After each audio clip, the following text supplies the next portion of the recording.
harus menghilangkan ego yang Betul. biasanya bangun siang kalau Iya. macam enak-enakan, turun bareng-bareng, naik bis bareng-bareng. Travel, umrah dan haji juga industri. Industri. Jadi 2006 saya kenal dan sangat mencintai. Jadi kita buka rahasianya ya sekarang. Nah, kita Assalamualaikum warahmatullahi wabarakatuh. Waalaikumsalam warahmatullahi wabarakatuh. Logikers, menjadi tamu Allah atau berangkat ke Baitullah merupakan sebuah perkara yang tidak mudah. Namun kembali lagi ke qadarullah, ketetapan Allah dan takdir Allah. Sehebat apapun secara finansial, tapi belum tentu bisa menjadikan kita menjadi tamu Allah. Logika bicara telah mengundang Ustadz Teddy Maulana selaku motivator, dan kita juga akan mengulas kisi-kisi atau strategi agar bisa menjadi tamu Allah ke Baitullah. Telah hadir di studio Raden Teddy Maulana atau yang sering dipanggil dengan Ustadz Teddy atau disingkat UT. Assalamualaikum Pak Ustadz. Waalaikumsalam warahmatullahi wabarakatuh. Sehat? Sehat Pak, alhamdulillah. Masya Allah. Bapak gimana, sehat? Alhamdulillah. Alhamdulillah, Sehat, Ustadz. mantap. Masya Allah. Pak Ustadz, kita mau mengulas nih tentang kiat-kiat atau strategi menjadi tamu Allah ke Baitullah. Mungkin sambil ngobrol-ngobrol santai agar menjadi solusi kepada para logikers viewers kami ini di Logika Bicara. Mungkin ada mereka yang ingin menjadi tamu Allah ke Baitullah, namun ada saja kendalanya. Gitu. Sambil kita ngobrol-ngobrol santai ya Pak Ustadz ya. Iya, siap. Pak Ustadz ya. Ya. Mungkin bisa diperkenalkan dulu Pak Ute ini, atau saya panggilnya apa nih? Ute aja nggak Ute aja, apa-apa. oke, Ustadz Teddy ya. Ute bisa memperkenalkan diri ke viewers kita di Logika Bicara atau Logikers ini. Ya. Ya, silakan Pak. Siap, terima kasih Pak Abdul Basit. Siap. Bapak Ibu sekalian, perkenalkan nama saya Raden Teddy Maulana Eskom.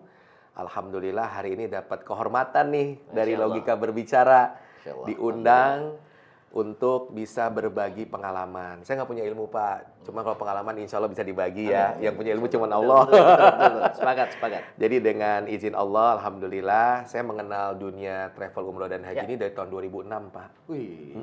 Jadi sudah 2006, berapa tahun ya? 2006 ke 2024. Iya. 18 tahun lah ya. Iya. 18 tahun. 8 tahun lah ya. Ada yang sini umur 17 tahun belum lahir berarti waktu itu. Masih OTW ya. Jadi awalnya itu memang saya tuh basicnya memang pembicara, narasumber gitu kan. Speaker, ya. Speaker. Motivator juga. Motivator ya, juga dari tahun 94. Dari 94. Ya, dari saya masih SMA itu senang memotivasi orang gitu. Supaya lebih baik, Iya. akhlaknya lebih baik. Jadi saya sekali juga kan untuk memotivasi diri sendiri ya menjadi lebih baik kan gitu. Jadi 2006 itu saya mengenal industri ya. Saya sebutnya industri nih, bukan cuma bisnis ya. Gitu. Peluang usaha bukan, ini industri. Lebih besar Lebih besar karena seperti industri kesehatan, komunikasi ini juga industri. Betul. Travel, umrah dan haji juga industri. Industri. Jadi 2006 saya kenal dan sangat mencintainya karena apa? Bisa membawa orang lebih dekat lagi sama Tuhan. Passion. Jadi kalau pesan saya buat teman-teman, terutama generasi Z nih ya. Ya, Gen Z nih. Dari awal memang kita nih harus mulai bisa cepat menemukan apa passion kita. Oh gitu. Selama kita cepat menemukan passion dan kita nyaman dengan passion tersebut, maka berjalanlah di situ. Idealnya di usia berapa passion itu? Semudah mungkin. Saya Gitu. 17 tahun udah menemukan passion sebagai pembicara ya. Sebagai orang yang bisa suka berbagi ide dan gagasan. Pencarian jati diri di SMA kali ya? Iya, Atau alhamdulillah. SMA, Iya, ya? betul. Dan itu konsisten. Jadi walaupun kamu nanti kuliah di mana, sekolahnya apa, yang penting passion kita udah tahu. Gitu. Jadi dari situ 2006 sampai sekarang sudah 40 travel nih yang bolak-balik ngundang saya. 40 travel? Iya, Menjadi besok mau ke pembicara, 43. motivator. Iya, di 40 travel tersebut di seluruh Indonesia. Masya Allah. Dan ini bertambah terus atas izin Allah. Tentu ini sebuah amanah yang berat. Jadi saya juga harus jaga kepercayaan, ya kan? Selain kepercayaan, Rahasia kesehatan juga. 40 travel. Iya. 40 travel. Totalnya sekarang 42. Besok 42? udah Nambah lagi? insya Allah 2 bulan ke depan 45 travel lagi. Yang udah ngantri mengundang. Masya Allah. baik ngasih motivasi ke jamaahnya, yang paling banyak itu ke karyawan-karyawannya sama ke mitra-mitranya, agent-agentnya. Kita banyak melatih tour leader umroh, banyak melatih juga marketing-marketing yang benar-benar dari nol nggak bisa ngomong, sampai bisa closing. Masya Allah. Itu diberi kesempatan sama Allah di situ. Itu Pak, sekilas perkenalan. Bahkan sampai owner-ownernya juga ownernya pun sharing, konsultasi gitu. Ya. Kadang jam 12 malam kan owner biasa tidurnya malam-malam tuh ya, nungguin tiket. Ngecek tiket. Lebih murah. Telepon gitu kan pas kita mau tidur. Tapi ya udah, namanya pelayanan ya, servis saya kan ke klien. Karena saya kalau ketemu sama orang yang mengundang saya itu nggak saya jadikan perlakukan seperti klien, tapi udah jadi saudara, jadi sahabat. Gitu, jadi nyaman kan. Jadi kalau pekerjaan sesuai dengan passion itu 24 jam nggak ada jam kerjanya. Nggak ada jam kerjanya, pokoknya temukan dulu passion kita di mana gitu. Oke, terkait dengan jamaah umroh dan haji di Indonesia, berapa sih Pak Ustadz jumlah masyarakat Indonesia itu yang sudah berhaji dan umroh sampai di tahun 2024 ini? Siap, jadi kita berdasarkan data dari Siskopatu ya, dari Kemenak Republik Indonesia. Nanti juga mungkin ditulis juga nih datanya ada ya. Jadi setiap tahun itu meningkat terus jumlahnya. Kalau haji kan aturannya dari Kerajaan Saudi kan 0,1% dari jumlah penduduk suatu negara. Oh gitu. Seperti Malaysia sekarang nih penduduknya 37 juta, berarti dia 37.000. Nah, Indonesia tahu nggak sekarang berapa jumlah penduduknya? 282 juta, maaf, 282 juta. Ya, nambah. Oh iya, 3 juta OTW. Jadi dari segitu besar penduduk Indonesia, yang muslimnya 245 juta. Jadi 87%. Yang udah umroh berarti kan bisa, haji berarti kan tiap tahun bisa 200 ribuan, 250 kuotanya, haji ya? 280 ribu. Ya banyak deh yang udah haji. Yang menarik umroh nih. Dari sekian banyak penduduk Indonesia, umrohnya kalau menurut saya presentasinya masih sedikit. Oh gitu. Jadi peluangnya masih besar nih untuk mengajak orang ke Baitullah. Iya, karena berdasarkan data semester awal kemarin 2024, itu baru sekitar 2 jutaan penduduk Indonesia yang umroh ke tanah suci tahun ini. Iya, karena apa? Ya itu tadi, maka kesadaran itu harus dimunculkan. Karena kan haji ini kan ngantri ya. Iya betul. Bahkan di Bogor itu bisa 40 tahun, ya kan? Ada yang 20 tahun gitu kan. Jadi umrohlah sebagai solusi bagi yang sudah rindu ke Baitullah. Iya, betul. Gitu. Dan peluangnya masih besar bagi yang mau termasuk haji kecil ya Pak Ustadz ya? Ya, orang bilangnya haji kecil. Ya, boleh aja bilang seperti itu. Gitu Pak, gambaran umumnya secara data ya. Tuh, Logikers. Jadi masih banyak peluang-peluang pahala kita untuk menciarkan berumroh. Yuk ajak saudara. Cuman kan harus tahu juga nih kiat-kiatnya. Tapi sebelumnya apa sih manfaatnya kita umroh dan haji ya di Islam sendiri kan menjadi salah satu rukun Islam yang kelima, betul. Ya. Nah, kita dengar deh nih dari Ustadz Teddy nih, apa sih manfaatnya ini Pak Ustadz? Ya, mengutip sedikit aja ya kalimat dari Al-Quran ya. Auzubillahi minasyaitonirrajim, bismillahirrahmanirrahim, watimul hajja wal umrata lillah. Maka sempurnakanlah ibadah dan hajimu karena Allah. Jadi Allah tuh memanggil kita, mengundang kita ke Baitullah, tentu manfaatnya itu besar untuk kita, ya kan? Satu nih yang saya ambil dari beberapa hadis ya, bisa menghilangkan kefakiran dan kekafiran. Masya Allah. Kefakiran tuh sifat-sifat miskin tuh. Iya. Jadi siapa yang mau kaya, berangkat umroh. Apalagi haji, dijamin nanti kaya. Dimulai dari apa? Bukan langsung pulang umroh, kita dapat proyek 3M. Bukan. Jangan mikirnya ke situ dulu. Tapi minimal mindset kita, mental kita itu yang tadi mental miskin, jadi mental kaya. Contoh nih mental miskin apa? Playing victim, itu kan mental miskin. Nah itu kalau kita berangkat umroh, yang kami rasakan di testimoni jamaah-jamaah itu, mereka tuh merasa, kok lebih tenang ya. Jadi ketergantungan kepada orang lain, kepada manusia tuh makin berkurang. Lebih kepada ketergantungan kepada Allah. Itu berarti menghilangkan kefakiran.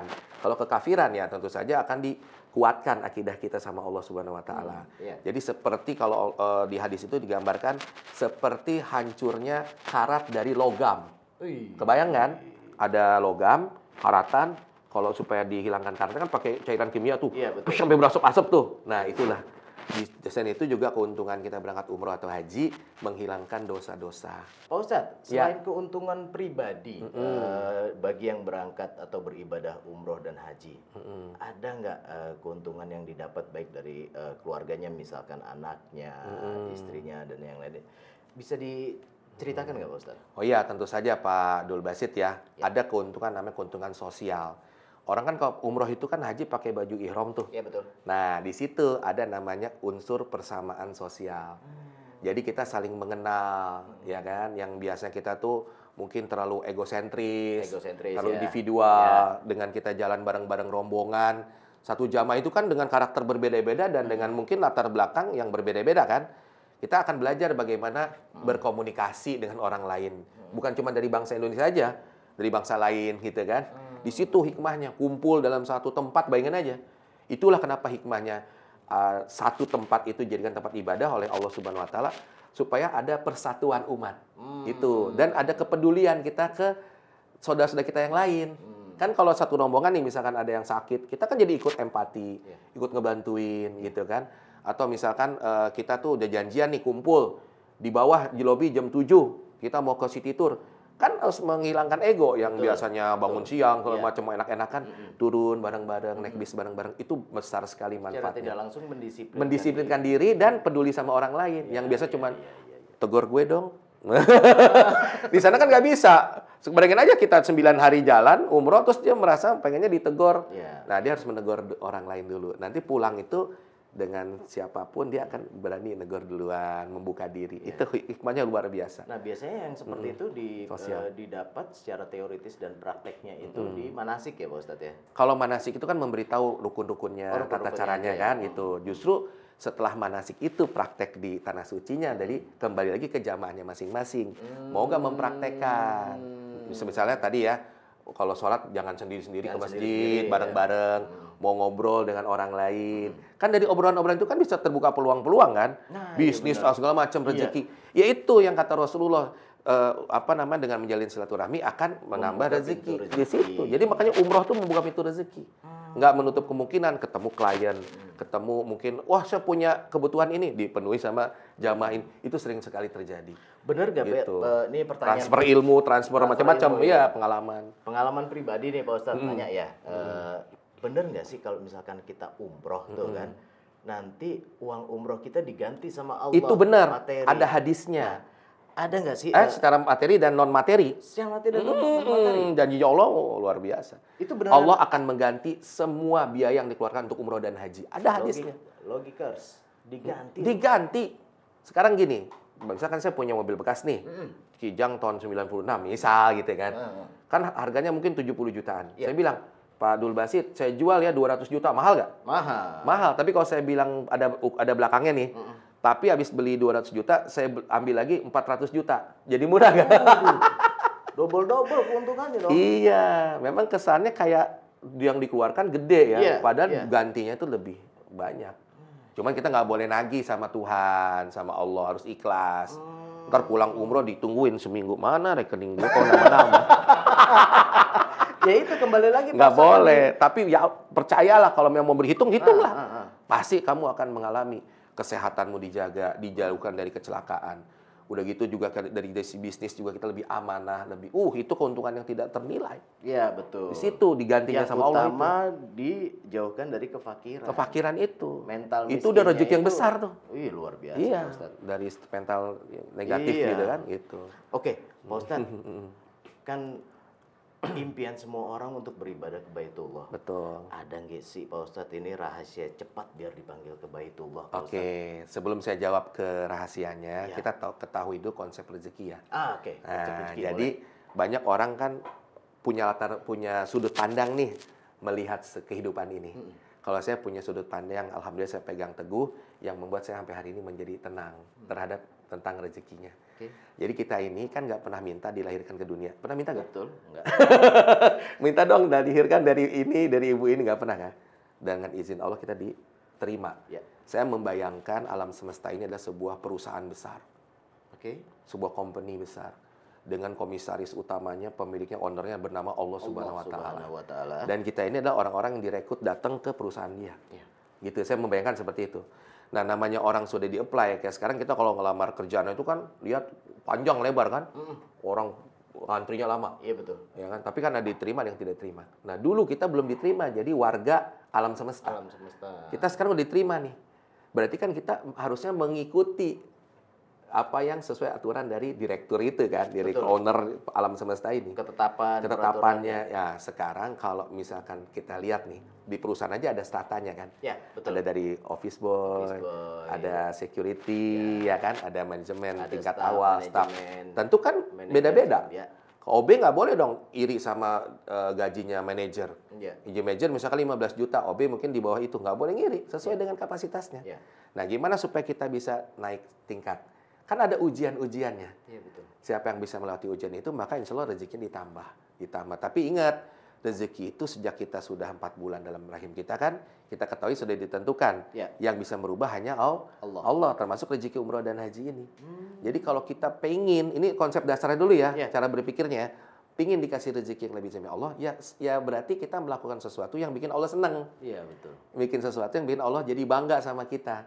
Berbuat baik, kemudian kita selalu menjalankan ibadah dengan ikhlas. Ini awalnya dulu ya. Maka kalau yang punya perusahaan seneng sama kita, nggak usah ngomong, ini ada bonus buat lo, kan suka gitu kan. Bos aja begitu sama kalau dia seneng sama karyawan ya kan. Betul. Nih bisa ngasih terus, apalagi Tuhan. Iya, lagi parkir, nah, security-nya gercep gitu kan, kasih bonus. Karena dia seneng. Jadi cobalah logikanya begitu aja. Kita masuk ke sebuah perusahaan, bagaimana supaya kita tidak dipecat? Ya harus berbuat baik. Dengan rekan kerja kita harus baik, ya kan? Tidak boleh zolim, tidak boleh julid, gitu kan? Jangan ngomongin atasan segala macam. Nggak boleh ngeluh lah istrinya situ. Kan otomatis akan dilihat. Nah, Allah itu ibaratnya kayak komisarisnya gitu kan, direktur utama alam semesta ini, staf-stafnya malaikat-malaikat. Boleh dong kita punya logika gitu, boleh dong ya. Ini kan dianalogikan aja ya, bukan berarti menyamakan, bukan ya. Jadi menganalogikan. Kan seneng gitu kan dengan sikap hamba yang seperti itu, maka Allah kasih terus. Itulah kenapa kalau kita bersyukur, la in syakartum la azidanakum wala in kafartum inna azabi lasyadid. Ketika kita bersyukur, bersikap baik, Allah tambah sayang, tambah dibuka rezekinya. Jadi untuk rezeki itu sebenarnya kita dengan sikap-sikap kita sendiri gitu. Maka rahasianya salah satu itu membuat Allah senang, membuat para malaikat bangga sama kita. Nah, nanti saya kasih tahu cara gimana. Ini dulu pembukaan. Oke, biasanya apa sih hambatan atau kendalanya kita mau berangkat ke Baitullah untuk ibadah umroh atau haji itu apa sih? Hambatannya di sini, di pikiran kita sendiri. Mindset. Pertama bilang umroh tuh mahal. Ya. Nah, padahal kalau saya tahu nih semahal-mahalnya umroh biaya, mau yang VIP nih ya, 45 juta doang. Betul sih. Sekarang saya mau tanya, motor NMAX lu berapa ya? PCX lu berapa? Jadi nyebut ini nih, nyebut merek nggak apa-apa nih? Iya. Nggak boleh nggak sih? Itu kan tipe. Siapa tahu masuk. Tipe. Kan harga ya. Tukil dengerin. NMAX sanggup loh. Iya. Sanggup, Kan itu ya. Terus mobil semurah-murahnya mobil 150 juta. Iya, masih di bawah umroh kan? Oke, iya. Kalau ngomongin nggak punya duit, kalau ngomongin masalah kebutuhan, nggak bakal kelar-kelar. Tapi kok dikasih terus sama Allah? Rumah bisa nyicil 10 tahun. Harga 400 juta, 500 juta yang kecil-kecilnya lah. Jadi logikanya kadang gitu, kok mahal ya begitu ditawarin 29, 33 juta. Nggak mahal tuh mindset kita. Padahal lo mau ngasih di luar dari kebutuhan kita tuh ditambahin, bukan dikurangin. Rezeki umroh itu bukan ngambil yang sudah ada. Tapi mau ditambahin sama Allah nih. Kitanya bilang, mahal, nggak sanggup. Jadi ngabet tuh pikiran kita. Terus banyak dosa. Aduh, masih banyak dosa, sholat belentang-belentong. Justru kita berangkat umroh supaya ada perubahan.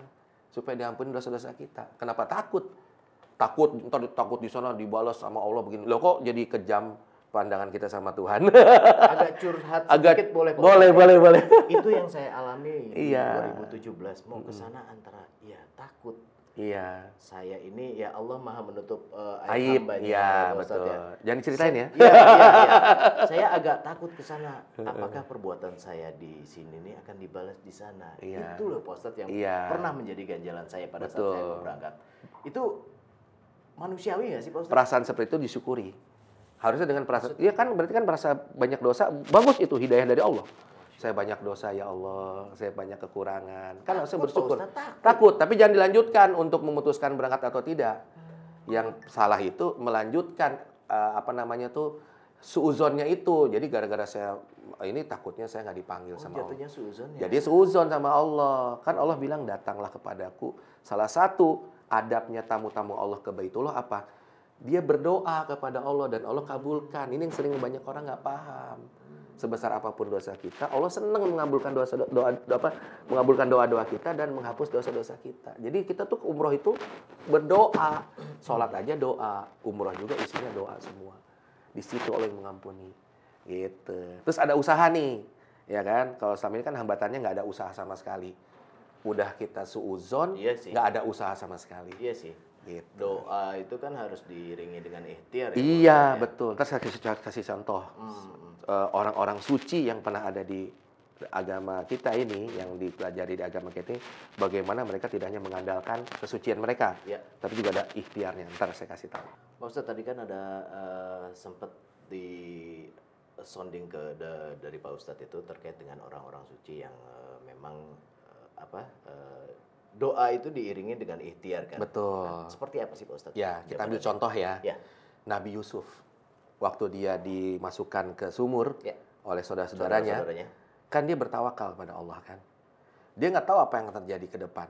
Ketika dia dewasa, dia akan jadi seorang raja di Mesir. Ya kan? Dia tetap usaha bertahan hidup di sumur seperti itu. Allah kasih pertolongan. Ya, dengan cara apa? Dia tetap berpegangan pada ikatan sumur itu. Kalau nggak kan dia terjatuh, mati kan? Iya, betul. Nah, terus yang kedua, Siti Maryam. Siti Maryam. Yang mulia Siti Maryam, ibunda dari Nabi Isa alaihissalam, ya kan? Ketika selesai melahirkan Nabi Isa, namanya orang melahirkan, mungkin ibu-ibu yang dengerin podcast ini juga paham ya. Capek, lelah banget kan? Habis ngelahirin anak kan, lapar, haus. Ada sungai di dekatnya dibikin sama Allah seperti itu. Dan ada pohon kurma nih.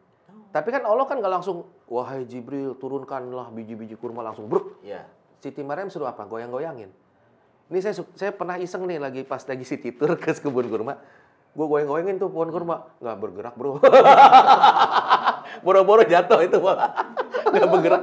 Saya kan bayangkan seorang ibu yang lemah, baru melahirkan. Tapi kan pelajaran apa buat kita? Allah tuh nggak pingin memberikan pesan kepada hamba yang lain, bahwa semua itu instan terjadi. Harus ada ikhtiar setidaknya. Siti Hajar mencari air, mencari kehidupan, ya kan, apa sumber kehidupan air. Lari dari Bukit Safa dan Marwah, diabadikan di rukun umroh dan haji. Itu kan ikhtiar, nggak air Zam-Zam muncul begitu aja. Nah, satu lagi apa? Nabi Musa. Siapa yang tahu kalau tongkat itu bisa membelah lautan? Betul. Itu. Tapi kalau besok-besok misalkan ada tongkat Nabi Musa dipukulkan lagi ke lautan, nggak akan terjadi. Itu namanya adalah mukjizat terjadi pada Nabi. Kalau kita itu namanya kejadiannya ada namanya keajaiban. Nah, kita tuh ikhtiar aja, nanti rezeki itu adalah keajaiban kan terjadikan sama Allah. Iya, betul. Yang tidak di luar nalar kita. Jadi harus ada ikhtiar juga selain berdoa. Sama mungkin ketetapan dari Allah dan kita bersandar pada Allah. Betul. Karena semuanya itu kan qadarullah ya, Pak Iya. Ustadz ya. Seperti cerita Nabi Musa pada saat sakit perut, dia minta kan sama Allah, berdoa sama Allah kan. Minta, petik daun itu ya Musa jadi obat. Nah begitu besok dia sakit perut lagi, langsung metik, nggak minta sama Allah kan. Belum sembuh. Nggak sembuh-sembuh. Gitu karena, ya Pak Ustadz ya? Karena tergantungnya sama daun itu. Mungkin selain doa, ikhtiar sama bersandar pada Wa may Allah. yattaqillaha yaj'al lahu makhraja. Makanya tawakal itu baru kasih jalan keluar. Iya, gitu. betul Pak Ustadz. Terus saya juga ada sedikit cerita nih Pak Ustadz. Boleh. Pada saat saya melaksanakan ibadah umroh di 2017 itu, Alhamdulillah. Masya Allah, logikers ya, nikmat kok beneran. Betah deh, enak banget. Sumpah betah deh. Jadi saya punya kisah pada saat 2014 itu ayah saya meninggalkan. Tapi sebelumnya saya memang sudah nabung dengan tujuan untuk memberangkatkan ayah saya umroh. Masya Allah. 2014 Allah panggil ayah saya. Saya tetap mempersiapkan tabungan untuk ibadah umroh ayah saya. Dan kebetulan di 2017 terkumpullah bisa untuk satu orang. Nah, saya manggil ibu saya emak. Iya. Nah, saya itu mengalihkan tabungan saya itu yang tadinya untuk rahimahumullah bapak saya itu ke emak saya.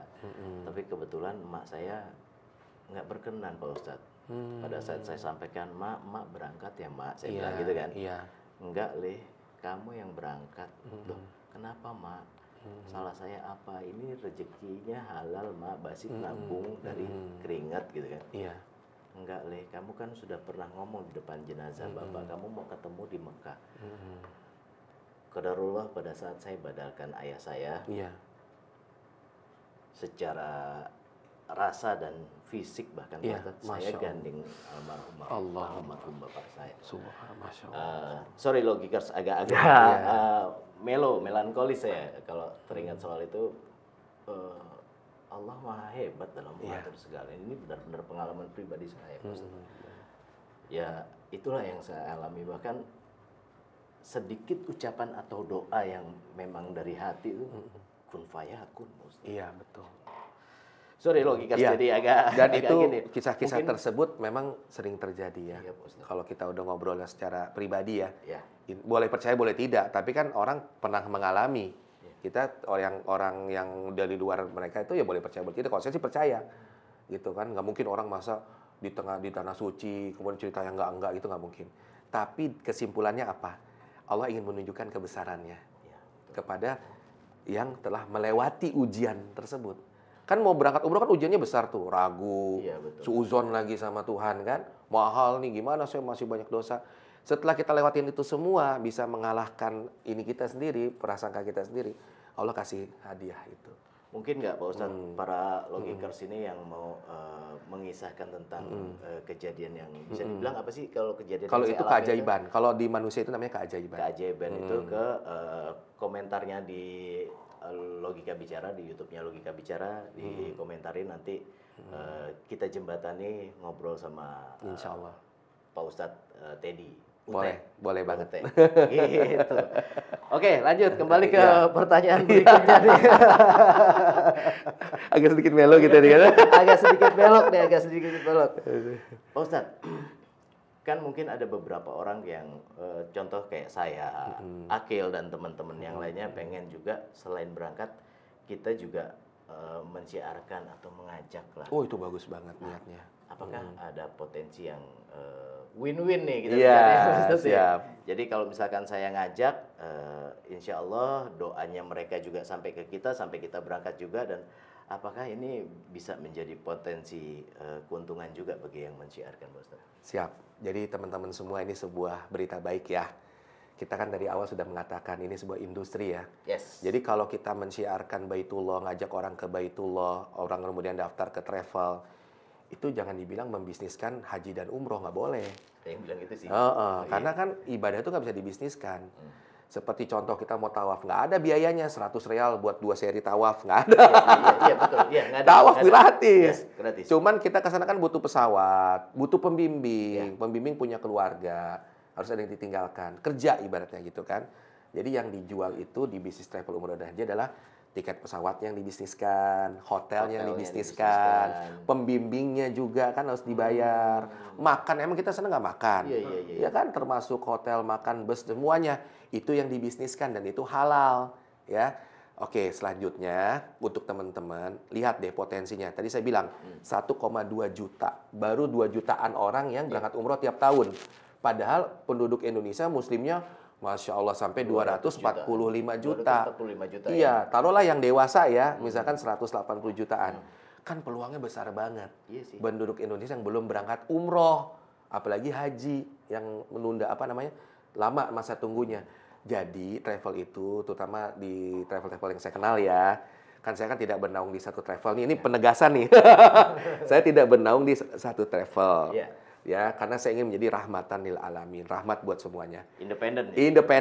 Bisa di mana-mana. Tapi kami juga bisa membantu. Makanya kami dan Logika Berbicara ini ya Pak ya, insya Allah siap memfasilitasi konsultasi gratis Pak. Gratis ya? Sampai berangkatnya nanti, sampai pulang kita akan fasilitasi. Kita jembatani ke Jembatani dan juga kalau ada pengen berangkat umroh, ada yang mau berangkat haji, boleh nanya ke teman-teman di Logika Bicara. Nanti saya titipin informasinya. Ya. Komen aja yang ngobrol, komen aja. Dan juga nanti tentu saja karena ini bisnis, pasti kan ada bagi hasil ya, keuntungan. Itu nanti kita akan informasikan.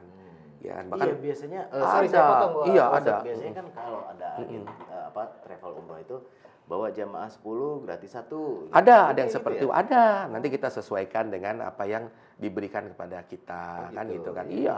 Ya sekarang gini, orang nawarin rumah, kita nawarin rumah nih, ada orang menjual rumah, kita aja dapat nawarin rumah. Oke. Nawarin properti Iya, benar, segala benar. macam kan, masa orang masukin jamaah ke kita, masa kita nggak berbagi sih, nggak mungkin kan. Pak Ustadz mau tanya, selain keuntungan secara tadi lah ada bonus-bonus secara Iya, material itu kan, iya. ada nggak sih keuntungan lain sebagai pensyiar Baitullah gitu Iya. kan, marketingnya Allah? Iya, gitu, benar. untuk Karyawannya Allah. karyawannya Allah atau pelayannya Allah, pelayan Tamunya tamunya Allah. Allah, Masya lah, Allah, gitu. iya. Ada nggak sih keuntungan lain tuh Pak Ustadz? Baik, pertama dari sisi ini dulu ya, Ya. dunianya dulu nih. Ya, dunianya dulu. Insya Allah ini adalah sebuah pekerjaan yang mulia. Saya bilang ini profesi loh. Kayak saya ngajak orang itu namanya, saya sebut pensyiar Baitullah. Profesi seperti guru, polisi, tentara kan profesi, dokter. Kita juga punya profesi namanya pensyiar Baitullah. Oh gitu, ada sertifikatnya berarti? Nggak ada, belum ada. BNSP? BNSP ada untuk Kan tour leader. profesi. Tour leader. Oh, tour leader. Iya, Oke. kalau kita sebagai marketing memang belum ada yang Belum ada ya? mensertifikasi. Oh gitu, oke. Kedepannya wallahu alam ya. Iya. Nah, kemudian sebagai agent lah itu belum ada. Cuman pengakuan dari travel ada. Oh, Kalau oke. kita agennya travel tersebut Iya. gitu. Nah, kemudian salah satu keuntungannya adalah kompensasinya itu luar biasa. Jadi insya Allah kalau teman-teman mau ya dibimbing jadi pensiar Baitullah, apa yang kita dapatkan secara duniawi, secara jumlah itu kompensasinya sesuai banget sama yang kita keluarkan. Benefitnya Effortnya double-double. iya. Terus bisa berkali-kali ke Tanah Suci. Kalau jadi tour leader, Oh iya. kan bisa kesempatan berkali-kali ke Tanah Suci gratis. Tapi kan nggak mudah jadi Difasilitasi. tour leader, Pak Ustadz. Belajar. Oh, oke. Saya punya pelatihannya. Ada Ada pelatihan tour leader dan sudah logikers tuh. iya, dan alhamdulillah pelatihan tour leader saya ini alhamdulillah sudah lebih dari 70 angkatan. 70 angka. Iya, dari tahun 2014 sampai Dari sekarang 42 10 tahun. agent Dari 42 travel itu sorry. ya hampir semuanya itu pernah mengikuti training tour leader bersama dengan saya. Gitu. Alumninya udah 50.000 lebih. 70 Dicetak jadi tour leader. Oh, gitu Jadi ya? gimana melayani tamu Allah, dari mulai dia daftar, dari mulai dia ngirim koper segala macam, pelunasan kita layanin, sampai ngebawa ke Baitullah, sampai ngegiring untuk bisa nyium Ka'bah segala macam gitu kan. Pelatihan-pelatihan ini untuk melayani tamu-tamu Allah biar lebih jamaah tuh lebih tenang gitu dalam menjalankan ibadah. Karena beda pendekatannya. Jadi kalau di umroh dan haji itu ada namanya pembimbing ibadah, namanya mutawif, Iya, ya fokus. Nah, Ya. ada namanya tour leader. tour leader. Nah, ini yang saya latih nih. Oh. Yang saya latih teman-teman. Jadi saya terbuka untuk semua travel-travel Nah, umroh tour di seluruh leader Indonesia. itu yang tersertifikasi juga. Bisa disertifikasi, bisa ada yang belum. Oh gitu. Tapi jangan jadi hambatan kalau memang punya jamaah nih. Saya punya jamaah 15. Usulkan ke travel, boleh gak saya berangkat? Gitu. Boleh ngusulin. gitu. Jadi digratisin gitu kan, di-free-kan gitu. Boleh. Bahkan kadang travel memberikan bekal untuk tour leader itu. Nggak semuanya sih, tapi Dasar karakter ada. apa yang harus dimiliki seorang tour leader? Bawa jamaah dong. Pertama bawa jamaah dulu. Dasar karakter maksudnya. Oh, karakter. Karakternya berarti satu, dia harus mau melayani, rendah hati, nggak boleh cuek, nggak boleh ego gitu kan. Jadi dia benar-benar mau melayani dan sebuah kebahagiaan dia ketika melayani tamu-tamu Allah. Mau direpotin, Mau direpotin. ya, dan dia ketika direpotin sama jamaah itu nggak marah, Harus nggak paham. risih. Benar-benar bukannya kita jadi kayak semacam ini ya, kayak Iya. apa keset gitu, bukan. Jangan mikir ke situ. Pokoknya kita tuh seneng gitu melayani orang. Disuruh-suruh gitu, seneng. Diminta-minta bantuan tuh seneng gitu. Dan harus belajar psikologis karakter orang dong. Karena Dengan kan sendirinya. Jamaah itu. Ya, dengan sendirinya kita akan memahami itu. Walaupun kita bukan ahli psikologi, karena dengan hati kita pengen melayani orang lain, saya belajar. Saya bukan ahli psikologi kan. Tapi ada karakter jamaah yang begini, ada karakter jamaah yang ketus, yang apa kalau nyuruh begini-begini, kita menyesuaikan diri. Di situ pembelajaran yang luar biasa. Mungkin itu juga autopilot Allah berikan untuk Nah, keberkahan Karena buat sebagai kita. keberkahan ya, Jadi bagian nanti dari keberkahan ya. otomatis begitu kita selesai dari tugas sebagai tour leader, kepribadian kita jadi otomatis jadi bertambah. Kan training mana yang lebih dahsyat daripada langsung praktek? Nggak ada training sedahsyat daripada langsung mengalami langsung kan. Sebuah pengalaman. Itu training paling dahsyat itu. logikers kita bikin kelas yuk. Kayaknya menarik. Insya Allah. Iya, Saya Ustaz, ada kelas kayaknya marketing untuk Akil daftar ya. tour leader. Belum ini soalnya belum pernah ke sana. Oh, Iya, Masya Allah. berarti itu harus dikuatkan Bismillah, harus ya, dikuat. Ustaz, ya? Manasik namanya itu manasik yang belum manasik ke sana. ya. Jadi kalau yang belum ke sana namanya manasik. Kalau yang sudah pernah ke sana pengen merekrut jamaah training marketing, ya kan, di klub pensiar Baitullah. Kalau yang sudah pernah berkali-kali ke sana pengen melayani jamaahnya langsung, Iya. training tour leader. Training tour leader. Gitu. Nah, kayak Akil nih pengen banget ke sana. Tahapan-tahapannya apa Manasik nih yang dulu, harus- Manasik biar tuh tadi paham kan. rukun, Ah. wajib dan sunahnya bagaimana gitu. Dan yang pasti nabung dulu juga kali ya, Bos. Iya, itu satu ikhtiar. Ikhtiar ya. Nah, salah ikhtiar satunya oke, kita buka rahasianya ya sekarang. Nah, rahasia. pertama nih, prasangka kita dibenerin dulu. Prasangka ya. Prasangka dulu, jangan mengukur dari keadaan kita sekarang. Kalau kita mau cepat dipanggil sama Allah Iya ya, sih, bener. Iya. mau punya utang seberapapun, mau seberapa besarnya kebutuhan kita, itu di ini dulu di skip dulu tuh. Saya berprasangka bahwa setiap orang, setiap muslim dan muslimah punya hak ke Baitullah. Itu satu, punya hak dan punya kesempatan ke Baitullah. Itu satu, apapun keadaannya. Karena Allah sesuai prasangka. sesuai prasangka hambanya. Yang kedua, meyakini bahwa Allah menjawab setiap doa-doa kita. Maka doa itu diulang-ulang terus. Kan ada doanya kan? Iya. Ini bareng-bareng ya. Allahumma rzuqna Allahumma rzuqna ziyarata ziyarata baitikal muazzam baitikal wa rasulikal mukarram Warzulikal mukarram. wa rasulikal mukarram Wa rasulikal mukarram. fi hadzal am Fi hadzal am wa fi kulli am wa fi kulli bi am ahsanil hal. bi ahsanil hal. Ini pakai bahasa Indonesia ya. Ya Allah, Ya Allah, karuniakanlah kami rezeki karuniakanlah kami rezeki untuk bisa berziarah berziarah ke rumahmu yang agung ke rumahmu yang agung dan ke makam Rasulmu yang mulia dan ke makam Rasulmu yang mulia di tahun ini di tahun ini atau di tahun-tahun atau berikutnya. di tahun-tahun berikutnya. Saya kata dulu, ini berikan terserah Allah ya, nggak boleh ngatur ya. Ya. Mau kapan Allah manggil, cepat lambat Allah yang ngambil ya. Ya. Dan ditambahin bi ahsanillah dengan keadaan yang sebaik-baiknya. Dengan keadaan yang sebaik. Nah, Masya Allah. standar keadaan sebaik-baiknya nggak bisa standar kita, standar Allah. Ntar Anda buktikan sendiri ketika Anda berangkat, Anda merasakan betul-betul dalam keadaan terbaik. Ketika ninggalin keluarga, ketika meninggalin pekerjaan itu betul-betul dalam keadaan terbaik. Berarti kalau kita mau minta sama Allah, minta dalam keadaan yang terbaik. Include momentumnya. Ikut momentumnya, waktunya merinding saya. Itu yang banyak sering terjadi. Merinding nggak? Rasa ya. Nah, jadi minta itu diulang-ulang terus, doa itu diulang-ulang. Sama sambil terus pikiran kita tuh bisa. Insya Allah bisa berangkat. Gitu.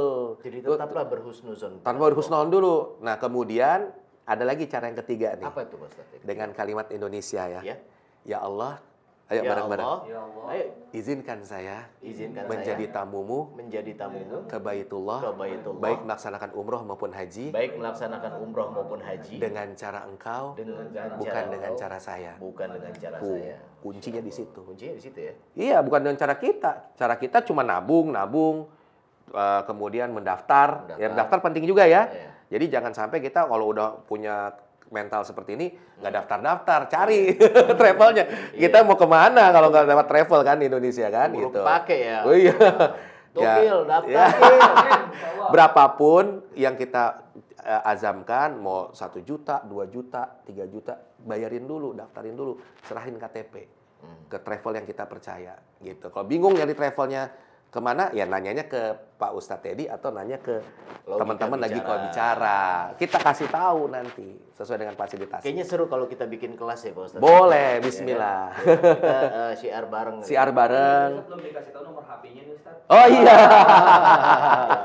Orang Oke. mau kemana nih? Iya, nih Ini nomornya. selain nanti ditulis di Iya. bawah nih, nanti kita dengar nomor teleponnya Ustadz Teddy deh. Iya, Boleh silakan dikasih tahu. bagi yang mau konsultasi gratis Pak. Sampai Gratis. dia berangkat, sampai dia ke sana, sampai balik lagi saya bimbing ya.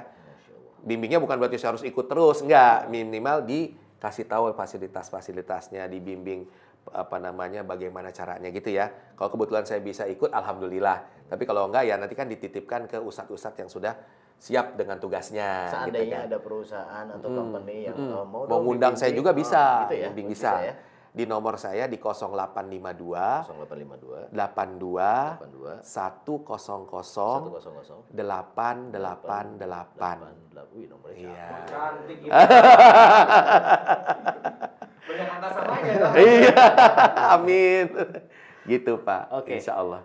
Pak Ustadz, terima kasih banyak sudah Alhamdulillah. mau menyambangi Logika Bicara. Sama-sama, Terima Pak kasih Abdul banyak Basit. sudah Teman-teman makasih ya. kami. Penonton semuanya Tapi makasih. sebelum kita tutup, kita mau dong didoain sama Iya. Pak Ustadz juga nih untuk Iya. kami-kami di Logika Bicara sama para penonton Logika Bicara. Siapa tahu lebih cepat kami Dapat panggilan dari dapat Allah. panggilan dari Allah Amin, untuk amin. menjadi jamaah umroh atau Iya. haji. Siap. Ini ikhtiar kita ya. Ya, ikhtiar. Nanti mengenai dikabulkannya kapan terserah Allah. Ya. Kan dengan caranya bukan dengan cara kita. Betul. Oke, izinkan saya mendoakan ya. Bismillah. Diaminkan ya yang lagi nonton ya semuanya ya pemirsa dimanapun berada. Bismillahirrahmanirrahim. Alhamdulillahirabbil alamin. Allahumma sholli ala sayyidina Muhammad wa ala ali sayyidina Muhammad. Ya Allah, ya Rahman, ya Rahim, ya Mujib. Ya Allah, siapapun yang menyaksikan tayangan ini, menyaksikan podcast ini, ya Allah, ketika Engkau telah menitipkan rasa rindu di dalam hatinya untuk bisa mengunjungi, menziarahi rumah-Mu, ya Allah, dan juga menziarahi makam Rasulullah Muhammad SAW untuk berjumpa dengan Baitullah, berjumpa dengan Rasulullah, berjumpa dengan tempat-tempat suci yang telah Engkau beritakan kepada kami semua, ya Allah, sehingga kami bisa khusyuk berdoa kepada Engkau, ya Allah, menunaikan kewajiban kami menjalankan rukun Islam yang kelima. Bagi yang saat ini masih ada keraguan di hatinya, tetapkan hatinya, ya Allah, jauhkan dari segala rasa buruk sangka, suudzon dalam hatinya, gantikan dengan sifat yakin, gantikan, ya Allah, dengan keyakinan dalam hatinya bahwa dia akan mendapatkan undangan dari Engkau, ya Allah. Sayangi setiap orang yang menonton tayangan ini, ya Allah. Rahmati setiap orang yang menonton tayangan ini, ya Allah. Tinggikan derajatnya, mudahkan rizkinya, ya Allah. Ampuni dosa-dosanya, ya Allah. Rabban Allah maghfirul muslimin wa muslimat, mu'minin wa mu'minat, al-ahya'i minhum amwat, innaka ala kulli syai'in qadir. Segera panggil kami, ya Allah, ke Baitullah-Mu, ya Allah. Amin amin rabbal alamin. Amin amin ya rabbal alamin. Oke, terima kasih banyak Pak Ustadz. Sedikit menyimpulkan bahwa kesempatan bisa ke Baitullah diberikan kepada setiap muslim, sudah pasti, dan teruslah berprasangka baik kepada Allah, teruslah berhusnuzon, jangan pernah menanamkan suuzon kepada siapapun, terutama Allah, dan tetapkan mindset untuk bisa berangkat. Yuk, bisa, yuk. Yang ketiga, perbanyak ibadah, berbuat baik, dan membuat Allah senang dan ridho. Ya, kita nyenengin bos kita aja dikasih bonus, ya kan? Iya. Iya, benar ya, Sikil? Itu logikanya. Gimana kita nyenengin Allah kan? Pencipta. Iya loh. Allah Maha Kaya, lu tinggal sebut. Iya. Itu aja, betul kan Pak Ustadz ya? Betul banget. Iya. Allah ngasih rewardnya nggak tanggung-tanggung. Ya, rumah, mobil mah biasa. Iya. Kun fayakun 2 detik Allah bikin lu kaya, bisa. Betul. Gitu Kil. Gitu. Yang keempat mungkin lebih ke menjaga diri, perbanyak tobat, dan ya berbuat baik lah intinya ya Pak Ustadz ya. Gitu ya Pak Ustadz ya. Iya, benar. Oke. Terima kasih banyak Logikers telah mendengarkan Logika Bicara. Spesial terima kasih banyak untuk Ustadz Teddy Maulana yang sudah hadir di undangan Logika Bicara ini. Sampai ketemu lagi di tayangan berikutnya. Barakallah. Terima kasih banyak. Alhamdulillah, sama-sama. Alhamdulillah, saya selalu berkah selalu. Assalamualaikum warahmatullahi wabarakatuh. Waalaikumsalam warahmatullahi wabarakatuh.